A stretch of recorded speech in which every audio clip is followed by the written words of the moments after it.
अस्सलामु अलैकुम। मैं हूं प्रोफेसर नदीम उर्दू एकेडमी लाहौर के यूट्यूब चैनल से।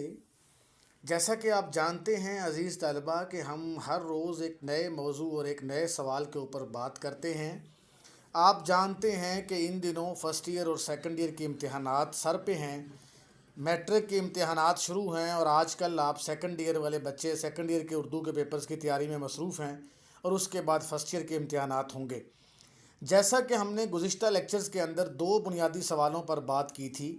एक हमने ये गुजारिश की थी कि बोर्ड की जो पेपर प्रेजेंटेशन है वो किस तरह होनी चाहिए। दूसरी हमने दरख्वास्त निगारी के हवाले से चंद बुनियादी सवालात किए थे। आज मैं फ़र्स्ट ईयर का एक इंतहाई अहम सवाल आपसे डिस्कस करने जा रहा हूँ और वो है तलख़ीस। अज़ीज़ तलबा, जो मैं गुफ्तगू कर रहा हूँ इसका पैटर्न आप स्क्रीन के ऊपर देख भी रहे हैं।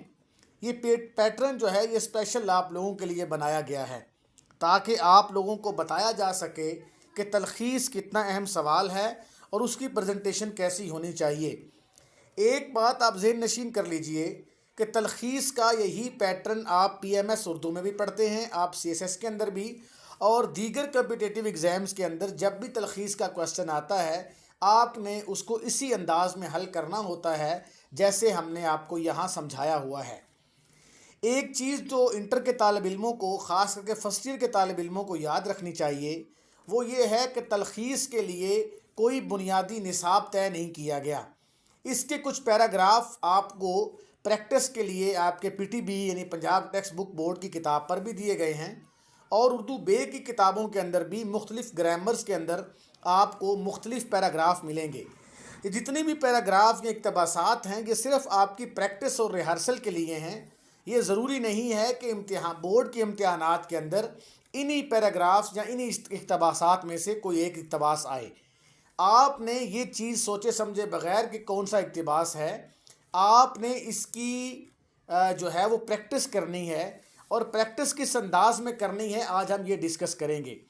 सबसे पहले तो एक बुनियादी असूल आप तलख़ीस निगारी का समझ लीजिए कि तलख़ीस निगारी में एक असूल होता है 1/3 का, यानी जो भी पैराग्राफ आपके पेपर में आ जाए आपने उसके टोटल लफ्ज़ों को 3 पर तकसीम करना है। जितने लफ्ज़ बने उतने लफ्ज़ों का आपने पैराग्राफ बनाना होता है।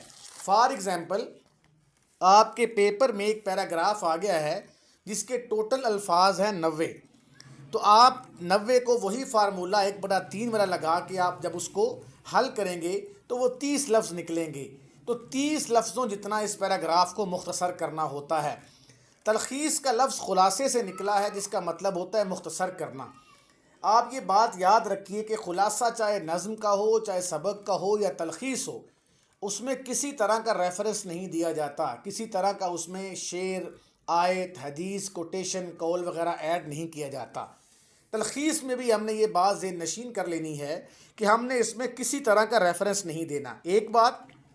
दूसरी शर्त हमने ये ज़हन में रखनी है कि हमने टोटल अल्फाज यानी उस पैराग्राफ को गिनना है। फॉर एग्ज़ाम्पल 120 लफ्ज़ हैं तो इसका मतलब ये है कि 40 लफ्ज़ों तक हमने इसको मुख्तसर करना होता है। कुछ तालिब इल्म तलख़ीस का मतलब तशरीह समझ लेते हैं और वो उस पैराग्राफ की तशरीह करना शुरू कर देते हैं, जो कि सबसे बड़ी बुनियादी गलती होती है, जिसके बाद पूरा सवाल या पूरा जवाब क्रॉस कर दिया जाता है। तो एक बात याद रखें कि 1/3 हिस्से में जब आप सबसे पहले लफ्ज़ गिनेंगे और गिनने के बाद आपके ज़हन को पता चल जाएगा कि आपने कितने लफ्ज़ों की तलख़ीस करनी है। याद रखिए ये सवाल 10 नंबर का होता है, 2 नंबर तलख़ीस के उन्वान के होते हैं और 8 नंबर तलख़ीस के होते हैं। तो सबसे पहले आपने ऊपर हेडिंग देनी है तलख़ीस निगारी की। उसके बाद असल जो पैराग्राफ है वो अगर आप ना भी पेपर में लिखें तो कोई मसला नहीं, आप सिर्फ क्वेश्चन लिखें और उसके बाद तलख़ीस पर आ जाएं। तलख़ीस का हेडिंग देने के बाद आप उस पैराग्राफ को मुख्तसर करेंगे, यानी आप ये देखेंगे कि कौन कौन से लफ्ज़ ऐसे हैं जिनके बग़ैर भी पैराग्राफ कंप्लीट हो सकता है।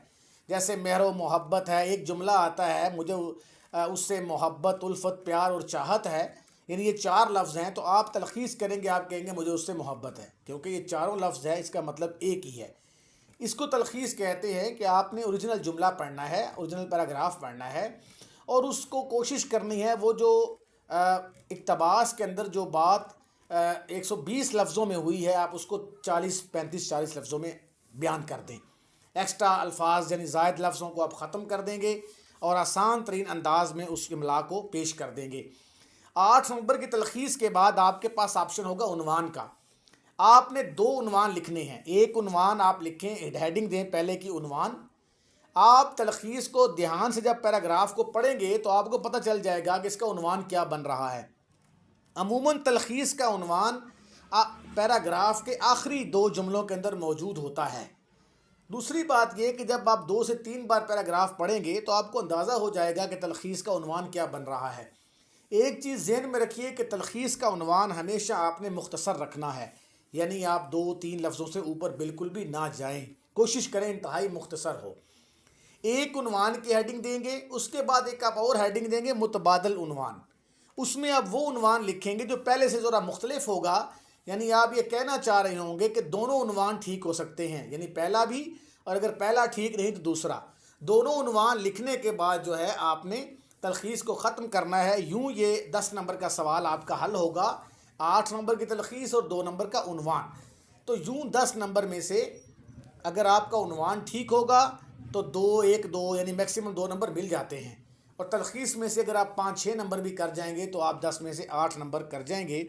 دوسرا سوال کہ اس کی ٹائم کیا ہونا چاہیے، تو کہ 10 نمبر کا سوال ہے اور ظاہر تحقیق والا سوال ہے، پڑھ کے کرنے والا سوال ہے، تو آپ کوشش کریں کہ آخری 20 سے 25 منٹ جو ہیں وہ اس سوال کے لیے آپ رکھیں۔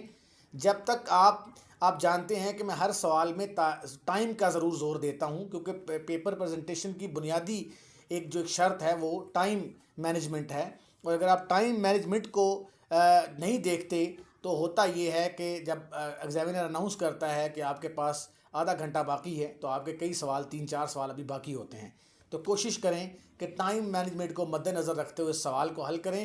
ایک مختصر سی پریکٹس میں نے دے بھی دی ہے، لیکن آپ میری باتوں پر غور کریں اور اپنی ذاتی پریکٹس کریں، اور مزید آپ پوچھنا چاہیں تو کمنٹ باکس میں تشریف لائیں، میں آپ کا انتظار کروں گا۔ اردو اکیڈمی چینل سے بہت شکریہ، اور ہمارے چینل کو سبسکرائب کریں تاکہ آپ کو اس طرح کی ویڈیوز ملتی رہیں۔ بہت شکریہ۔